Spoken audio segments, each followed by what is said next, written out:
여러분 안녕하십니까? 7월 10일 수요일 뉴스투데이 강원입니다. 레고랜드 사업에 대한 비판이 다시금 커지고 있습니다. 레고랜드 테마파크 시공사가 변경되면서 200억 원대의 손해배상 소송 위험성도 현실화하고 있는데요. 이재규 기자가 취재했습니다. 춘천 레고랜드 공사 현장. 철제 울타리 안쪽이 레고랜드 테마파크가 들어설 곳입니다. 성토 작업이 끝나 이제 놀이시설을 설치하면 됩니다. 원래 이곳의 공사는 STX 건설이 맡기로 돼 있었습니다. 하지만 얼마 전 시공사가 변경됐습니다. 새로운 의혹과 비판이 나오는 시작점입니다. 지난해 말 레고랜드 테마파크 사업권을 멀린사가 가져갔고 멀린사가 얼마 전 새로운 시공사로 현대건설을 선정한 겁니다. STX 건설이 손해배상 소송을 걸 경우 200억 원대 위약금을 내줘야 할 위험성이 있습니다. 도내 시민사회단체와 정당들은 이 사태의 원인을 강원도의 허술한 일처리 때문이라며 사업 중단과 책임자 파면을 요구했습니다. 2천억 원의 대출금 중 1,000억 원이 어디에 사용됐는지 알 수 없다는 새로운 의혹도 제기했습니다.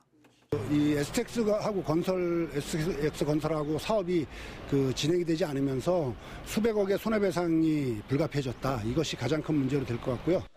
도의회에는 행정조사권 발동을 요구했습니다. 강원도의회도 행정조사권 카드에 적극적입니다. 사업이 계속 지지부진하면 9월 회기에 행정조사권을 발동할 계획입니다. 강원도는 이달 안에 문제를 해결하겠다고 밝혔습니다. STX 건설과 본격적인 협상을 시작했고 소송으로 가지 않을 제안을 할 것이라며 사업 추진에 문제가 없다는 입장을 재확인했습니다. 그래서 이제 컨소시엄을 어떤 형태로 할지 아니면 작업을 분담하는 형태로 할지에 대해서 우리가 합의를 하면 현대가 받아주고 멀린이 수용하는 그런 형태로 가는 거기 때문에 2011년 사업 선언 뒤 8년 착공식만 3번 했습니다. 강원도에 문제 없다는 말은 매번 반복됐지만 문제 없음이 증명된 적은 거의 없습니다. 수천억 사업비가 드는 레고랜드 사업. 도민에게 새로운 먹을거리를 줄 사업인지를 떠나 레고랜드가 들어설 수 있는지에 대한 의문이 계속 반복되고 있습니다. MBC 뉴스 이재규입니다. 교차로 내 대형 사고를 막기 위한 방안으로 곳곳에 회전 교차로가 설치되고 있습니다. 그런데 이상한 구조 탓에 감속을 유도하는 회전 교차로가 제 기능을 못하면서 오히려 사고 위험을 키우고 있습니다. 보도에 이병선 기자입니다. 어둠이 내린 한적한 도로, 25톤 덤프 차량이 편도 2차선 길을 빠르게 달려갑니다. 차로가 두 갈래로 나누어지자 덤프가 급하게 회전 교차로 쪽으로 방향을 틀더니 회전하던 차와 충돌합니다. 갑자기 여기서 이 안전지대를 거쳐 타고 들어와갖고 제 차를 옆부분을 쳐갖고 제 차가 한 3바퀴 굴렀어요. 사고가 난 곳은 기존 십자형 사거리를 회전교차로로 변경한 것인데 마을로 들어가는 직진도로가 회전교차로 옆에 덧붙어 있는 이상한 구조를 가지고 있습니다. 이러다 보니 직진 차량들은 속도를 줄이지 않고 교차로를 통과하는 경우가 빈번하며 결국 감속을 유도하는 회전교차로가 제 기능을 하지 못하고 있는 겁니다. 사고가 났던 회전교차로 앞입니다. 회전교차로로 진입하는 차로와 직진차로 사이에 안전시설물이 없어 사고를 유발하고 있습니다. 저희가 그 당시에 그 시설 기준에 적합하여서 이건 받아서 관리했는데 현재로서는 지금 교통 안전시설이 많이 부족한 걸로 판단이 돼서 저희가 도로교통공단에다가 자문을 구해서 교차로 내 대형 사고를 막기 위해 회전교차로를 만들었지만 구조에 대한 면밀한 검토가 이루어지지 않으면서 오히려 운전자들의 혼란과 사고 위험을 부추기는 꼴이 되고 있습니다. MBC 뉴스 이병선입니다. 강원도 농업기술원은 지난 2015년 기능성 버섯인 잎새버섯 태미의 품종을 자체 육성했습니다. 시범 재배 사업이 성과를 내면서 생산과 유통 체계를 확대할 계획입니다. 황병춘 기자입니다. 은행나무 잎처럼 생긴 갓들이 겹겹이 겹친 버섯들이 자라고 있습니다. 건강에 좋은 기능성을 갖추고 맛과 향까지 뛰어난 잎새버섯입니다. 지난 2015년 강원도 농업기술원이 개발 육성한 잎새버섯 태미입니다. 양양의 버섯 재배 농장은 노지 재배의 시행착오를 겪은 뒤 봉지 재배 방식으로 바꿨습니다. 17도에서 19도의 온도를 유지하고 습도 90%를 맞추는 기술을 갖췄습니다. 환경만 잘 만들어주고 배지, 지금 이게 배지라고 하는 건데 얘만 문제가 없다면은 키우는 데는 그렇게 이제는 문제가 없어요. 예전에는 힘들었었던 버섯인데. 잎새버섯은 배지에서 균사를 키우는데 80일, 버섯을 재배하는데 한 달가량이 소요됩니다. 생 잎새버섯 350g은 7,500원가량에 팔려 고소득 장목입니다. 강원도 농업기술원은 잎새버섯 음식 레시피를 만들어 보급하는 등 유통에도 힘쓰고 있습니다. 재배 기술이 확립된 만큼 농가 보급을 확대할 계획입니다.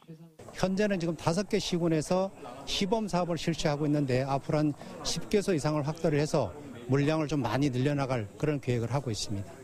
시범 재배에 성공한 잎새버섯 신품종이 새로운 농가 소득으로 자리 잡을지 관심이 모아지고 있습니다.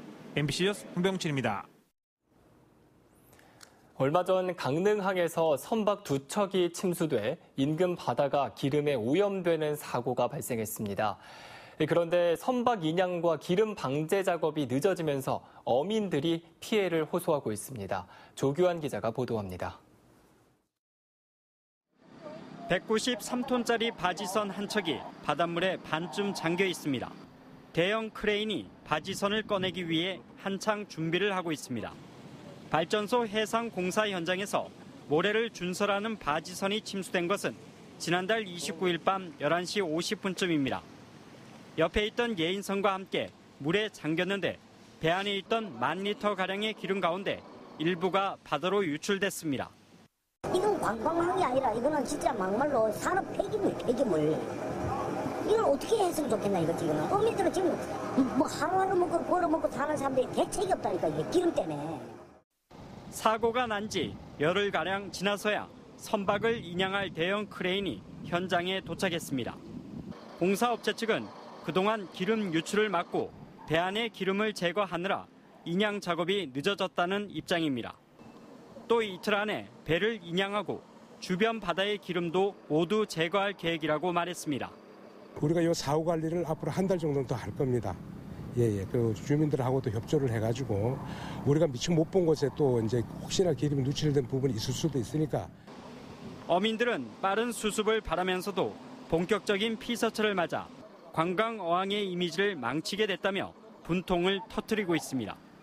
MBC 뉴스 조규환입니다. LH와 원주시가 혁신도시 안에 있는 공원관리 이관 문제를 놓고 1년이 넘게 협의를 이어오고 있습니다.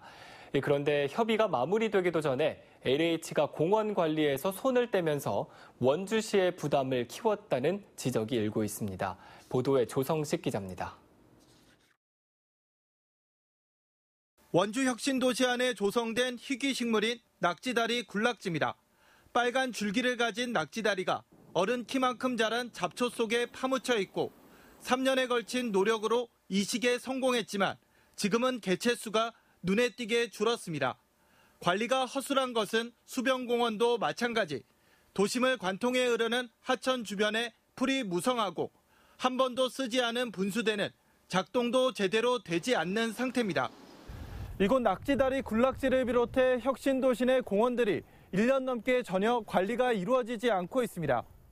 LH는 2017년 말 혁신도시가 준공되자 원주시의 공원 관리를 맡을 것을 요구했고 동시에 제초 작업이나 시설물 관리를 중단했습니다.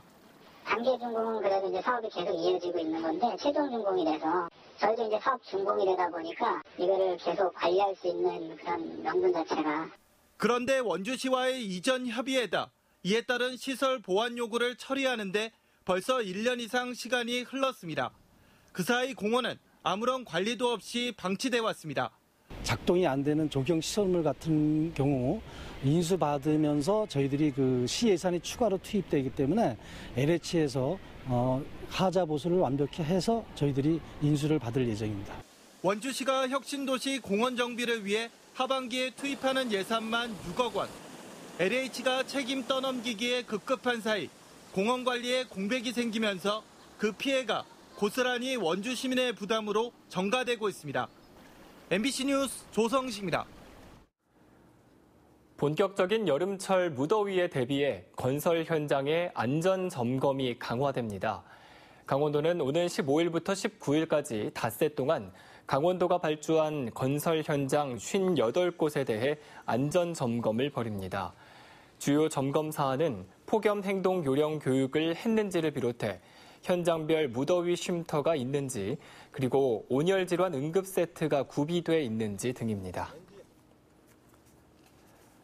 대학교처럼 학생이 직접 과목을 선택하고 학점을 쌓아 졸업을 인정받는 고교 학점제가 2022년부터 도내 모든 고등학교에 적용됩니다. 강원도교육청은 학생의 선택권을 강화하고 스스로 본인의 진로를 찾아갈 수 있도록 고교 학점제를 운영한다고 밝혔습니다. 이를 위해 연구학교 5개 교와 선도학교 7개 교를 지정해 제도 개선 사항을 점검하고 내년 마이스터고를 시작으로 2022년에는 도내 모든 고등학교에 고교 학점제를 도입할 계획입니다. 광물자원공사가 작년 한 해 국내에서 1조 9천억 원 규모의 주요 광물 3억 7천만 톤의 매장량을 추가로 확인했습니다. 지난 한 해 82억 원을 들인 민간 탐사 사업에서 삼척과 전남 장성 지역에 매장된 석회석 2억 4천만 톤을 비롯해 화장품의 원료인 벤토나이트와 철, 금과 은 등 광물 6종이 해당됩니다. 공사는 한국과 일본, 그리고 미국과 중국의 무역 분쟁이 확대될 것으로 보고 올해도 85억 원을 투입해 민간 광물 지원 사업을 지원할 예정입니다. 강릉과 속초에 이어 동해 지역의 해수욕장이 오늘 개장합니다. 동해시는 오늘부터 망상과 추암, 노봉 등 6개 해수욕장을 개장해 다음 달 18일까지 40일 동안 피서객을 맞이합니다. 삼척과 고성, 양양 등 나머지 63개 해수욕장은 오는 12일에 개장할 예정입니다. 춘천지방검찰청이 벌금 90만 원이 선고된 이재수 춘천시장의 항소심 재판 결과에 대해 대법원이 다시 판단해달라며 상고했습니다. 검찰은 이재수 시장에게 당선 유효형을 선고한 2심 재판부가 법리를 오해한 측면이 있다며 무죄를 선고한 모든 부분에 대해 상고했습니다. 선거법 위반 혐의로 기소된 이재수 춘천시장은 1심에서 벌금 500만 원을 선고받았지만 항소심 재판부는 허위사실 공표 혐의를 무죄로 판단하고 당선 유효형에 해당되는 벌금 90만 원을 선고했습니다. 이재수 춘천시장 혐의에 대한 대법원의 판단은 늦어도 10월 말쯤에는 나올 전망입니다. 하루 2차례 200명만 탐방할 수 있는 고성 DMZ 평화의 길 구간에서 오는 23일부터는 단체 관광객의 탐방이 가능해집니다. 문화체육관광부는 통일전망대에서 금강산 전망대까지 버스로 이동하는 코스만 1회에 40명씩 단체 탐방객을 받기로 했다고 밝혔습니다. 단체 관광은 DMZ 평화의 길 누리집에서 고성 B코스의 단체 접수를 선택해 최소 5명에서 최대 40명까지 신청할 수 있습니다. 고성 DMZ 평화의 길 2개 코스 가운데 한 번에 80명이 버스로만 이동하는 B코스는 예약 취소 등으로 정원의 절반도 방문하지 않아 그 개선책이 마련된 겁니다. 영월군의 정책 지원을 받은 청년 농업인 5명이 모두 드론 조종 국가 자격증을 취득했습니다. 영월군은 드론을 활용한 방제와 파종, 작황 점검, 그리고 병해충 감시를 할 수 있도록 지역 청년 농업인 5명에게 지난 4월부터 초경량 드론 비행 교육을 지원해왔습니다. 앞으로도 드론을 통한 과학 영농 실현을 위해 청년 농업인들을 모집해 드론 교육을 지원할 예정입니다. 원주시가 오는 15일부터 고위험 임산부에 대한 의료비 지원 사업을 확대 시행하기로 했습니다. 원주시는 조기 진통과 중증 임신 중독증 같은 지원 대상 질환을 기존 11종에서 19종으로 늘리고 조기 진통 지원 기간을 기존 34주 미만에서 37주 미만으로 확대한다고 밝혔습니다. 기준 종이소득 180% 이하의 가구로 고위험 임신질환 진단을 받은 임산부를 대상으로 하며 비급여와 전액 본인 부담금의 90%, 300만 원 한도로 지원할 예정입니다.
삼척시는 전국에서 처음으로 일거리 발굴센터를 운영한다고 밝혔습니다.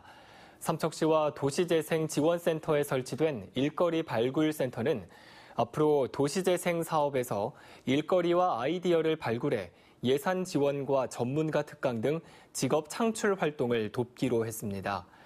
이를 위해 오는 11일부터 9월 10일까지 일거리 아이디어를 공모하고 앞으로 일거리 찾는 도시재생대학을 운영할 계획입니다.